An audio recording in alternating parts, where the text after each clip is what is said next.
that's like one of the leftist main things nowadays. They're pushing all these bills like, oh, you're totally allowed to kill the baby after it's born, and they don't deserve any medical attention if they survive abortion. These are what they're passing in New York. Our own governor here, Roy Cooper, he vetoed a bill trying to protect babies from being killed after they survive abortions. He won't be in office after next year. No, that was a huge mistake on his part, because people are disgusted by that. I mean, I really want people to understand that people are disgusted by that, because this is human life we're talking about. This is you. Okay, this is what he thinks about you.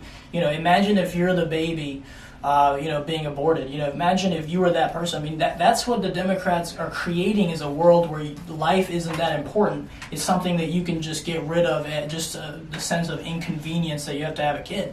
I mean, I went and watched the movie Unplanned recently, and man, that was such a good movie, because, and I know my wife loved it too, because it really shows someone that was the head of a Planned Parenthood clinic that decided that she couldn't go along with aborting thousands and thousands and thousands of children that are now non-existent and that you never got to see, because they were literally selling abortions to people. It's not that they just want to help. It's like they literally made their business model is making money off these abortions. So if your business model is made from human extinction, that is an extremely dangerous entity on this planet, because their goal is to end your life. So if the Democrats are all part of that because they support this movement, I believe that it's insane that people think that it's just a clump of cells or something. No, these are babies. They have rights. It's not the woman's right to simply control. They think it's controlling their own body. No, it's a different person that you're talking about. It's not your body. It's a different person. What do you think about that? Well, the baby gets ripped to pieces in abortion. Abortion to me is the most heinous and evil thing I've ever seen legalized. I can't even fathom how it was ever voted into law. It's a really emotional subject. It's a really touchy subject.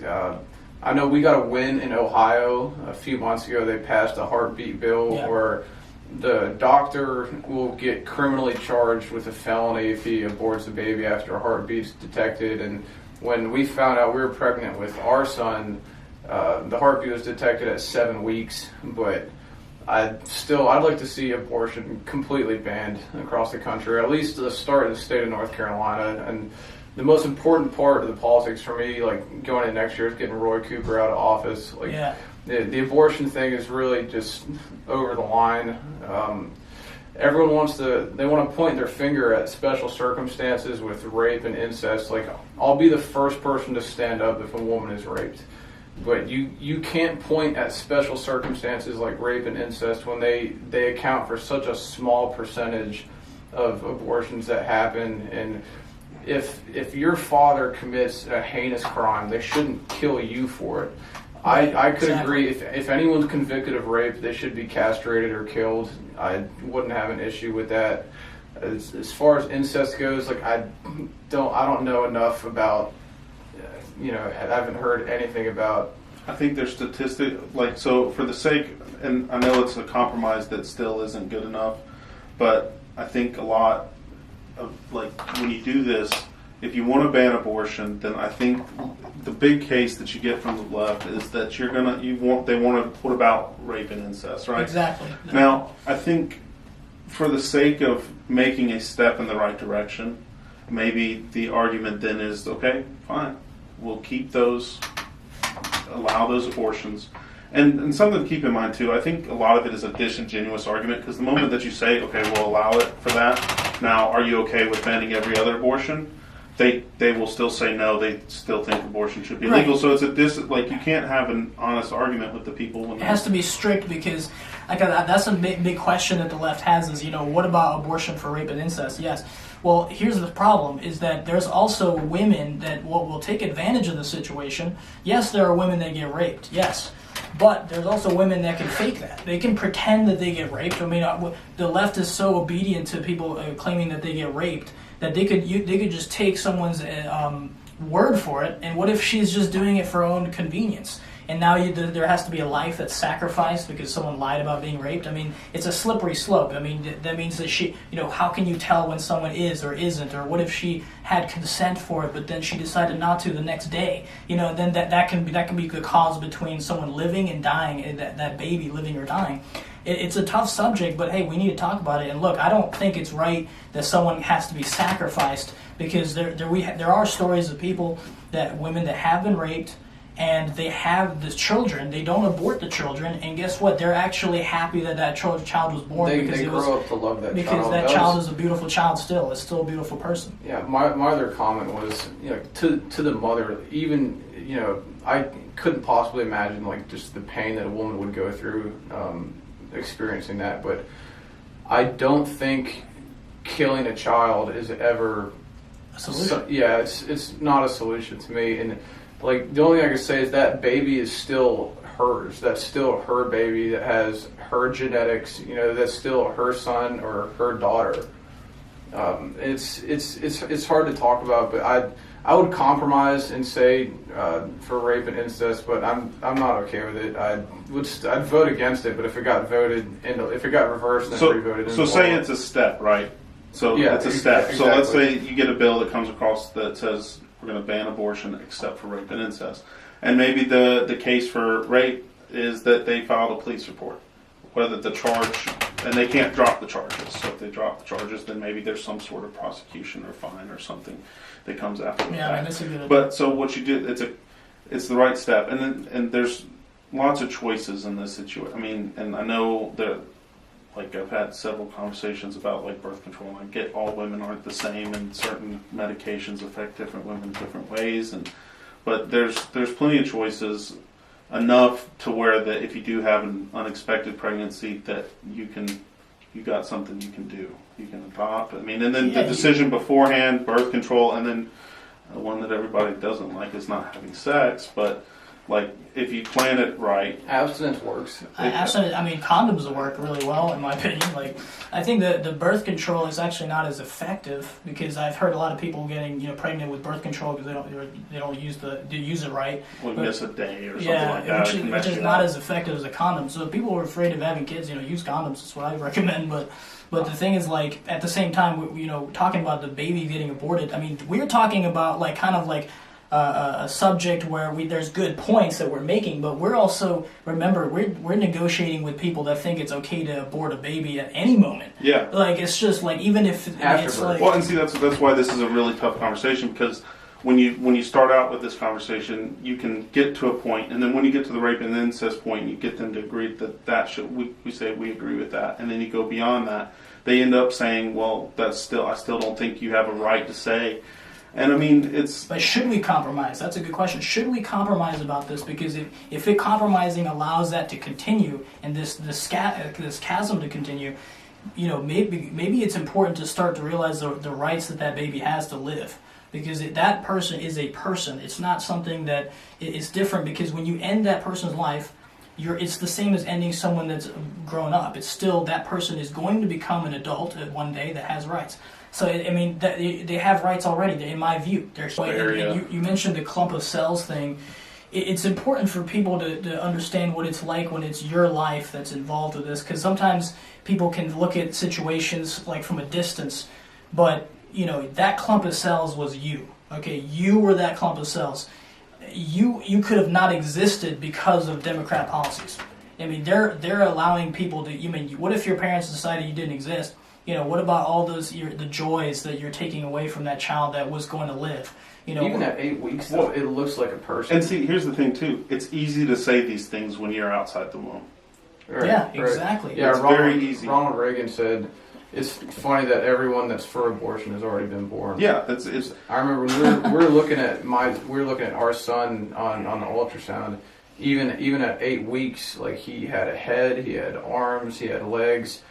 The Democratic Party, I mean, God almighty, the party that claims science, claims life, if you found what resembled an 8-week-old fetus on Mars, it would be deemed the greatest scientific discovery of our time. A cell of bacteria. Yeah, but here it's it's this fetus, it's a clump of cells, it's worth nothing, I can just kill it whenever I want to. these clinics, they pull these babies apart. The babies are fighting back in the womb. They're trying to watch an abortion video. Yeah. Well, and see, here's something to think about too. And this is a challenging thing too. And then it comes back to that idea of like, how do you convince them? Because like there's definitely like a sentiment that I see with people that do lean left. It's like the idea that the world would be a better place if we weren't here as humanity. And and so there's this that idea that they think we're like a virus. That we're a virus, we're a plague. I mean, and the idea, and the way that I see abortion is almost an extension of that idea. Yes, that's true. So, that's true. And it's a tough situation. What I can say is like, yes, I mean, you're right. It does come from that idea because they don't value life the same way. The leftists don't value life the same way, because if they did, they would have a problem with aborting. They don't. So if they don't have a problem with aborting people whenever you feel like it, well, then that means they really don't care about life itself. And they think, a lot of them think that, I could be wrong. Some of them don't think this, but there's definitely a large portion that think, oh, the world is totally overpopulated. We're the ones destroying the world. The world's going to end in 12 years because AOC said so. And same with Beto, even though he's losing and stuff. But like that's what they think. I mean, this is like a total propaganda to try to depopulate the planet, because that's essentially, somebody's pushing this idea. Somebody is conscious of what this is going to cause if people act on this idea.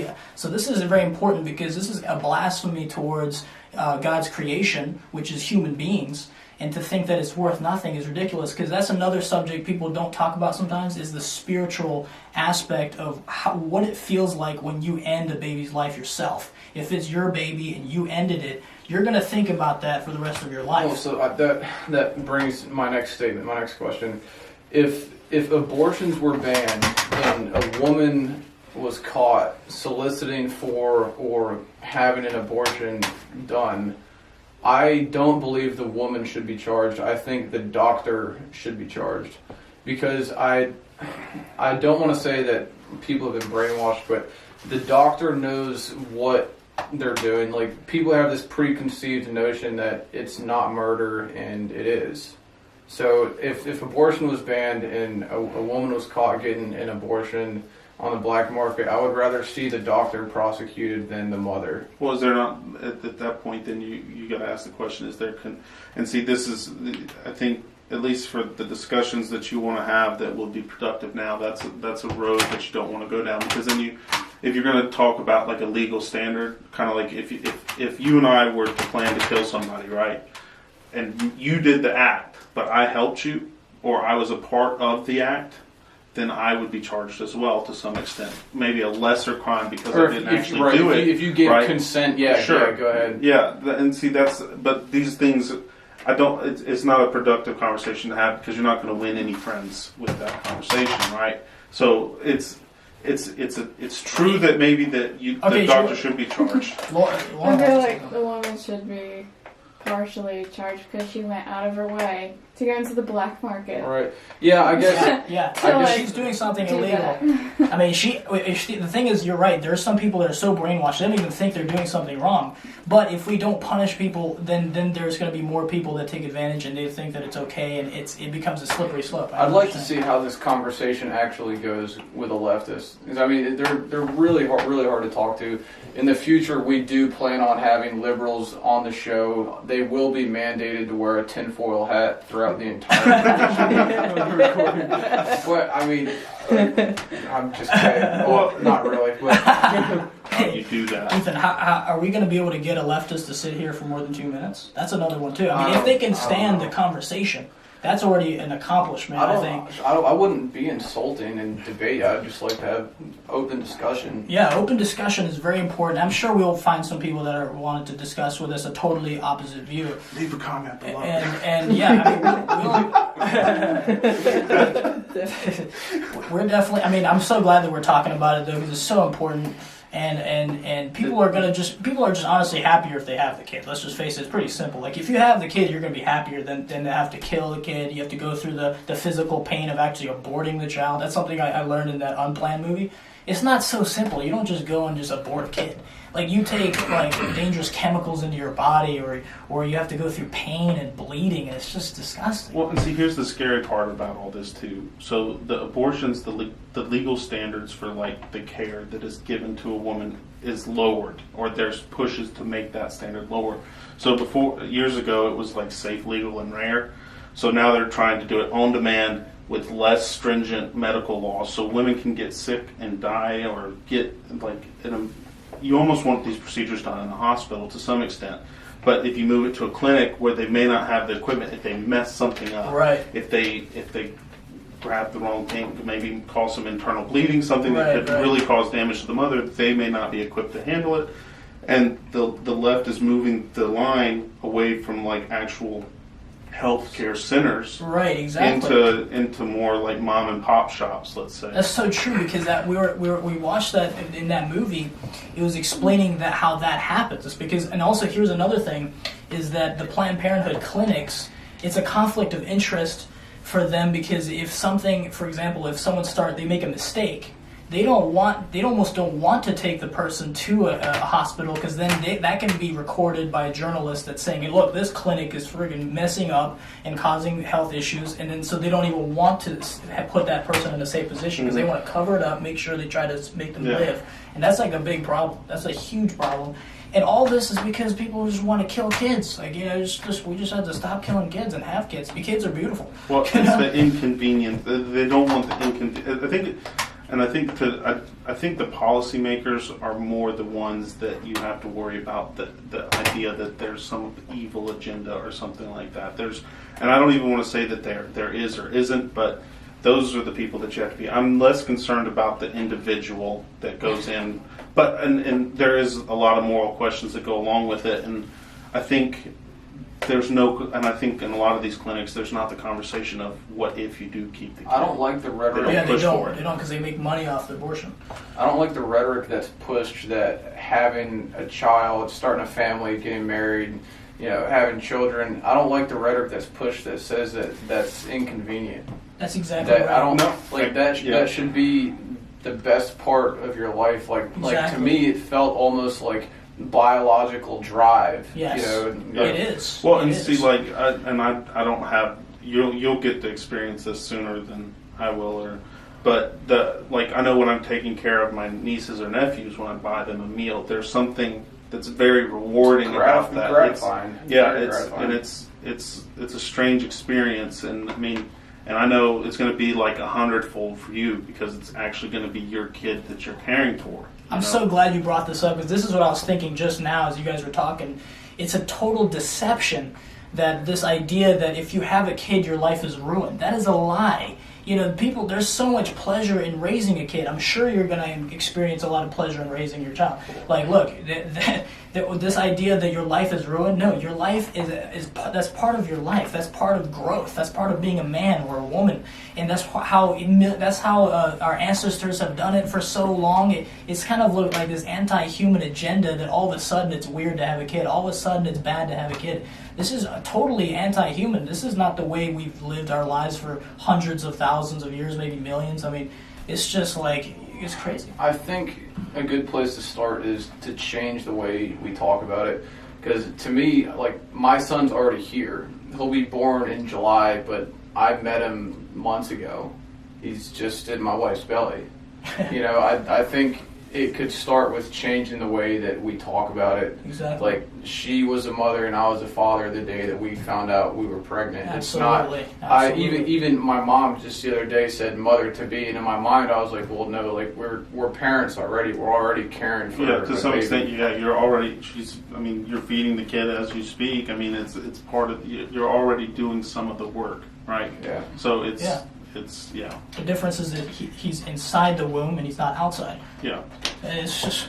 Yeah, even with the marriage thing though, I feel like they demonize marriage. They demonize traditional family values, and there's 3 things that you have complete control of that can vastly steer your life in the right direction. You can graduate high school, don't have children until you get married, and I can't remember the third one. But I mean, like, believing in God is important too.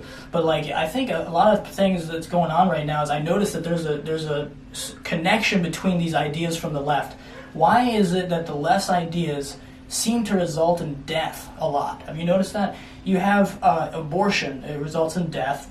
You have the feminist movement, which is like hating men and not getting married. Okay, so you don't have kids, so there's less people. It's just related to this whole not producing, dying off, cutting your genitals off. Now you can't produce kids. It's like, why is it all about this dying and death? And I want to be a person promoting life and goodness and happiness. What's with this whole leftist obsession with death? Death culture. Yeah, I even think the suicide rate in the transgender community is like 46%. Yeah, it's egregious. Like, I think these people need like psychiatric help, and I don't know where to begin. It's the media. I mean, we're part of the media now.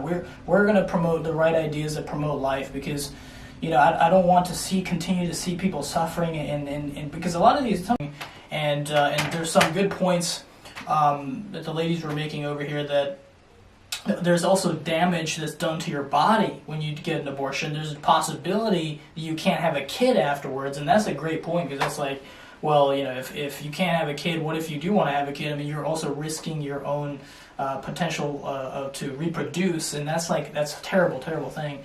So I want to make sure that all this knowledge is put out there, because there are leftists out there that are like really considering abortions right now, and young people out there, and it's like, no, don't do it. Kids are beautiful. You're gonna have you're gonna find a way to handle it. There's not if the worst case scenario is you have to put them up for adoption.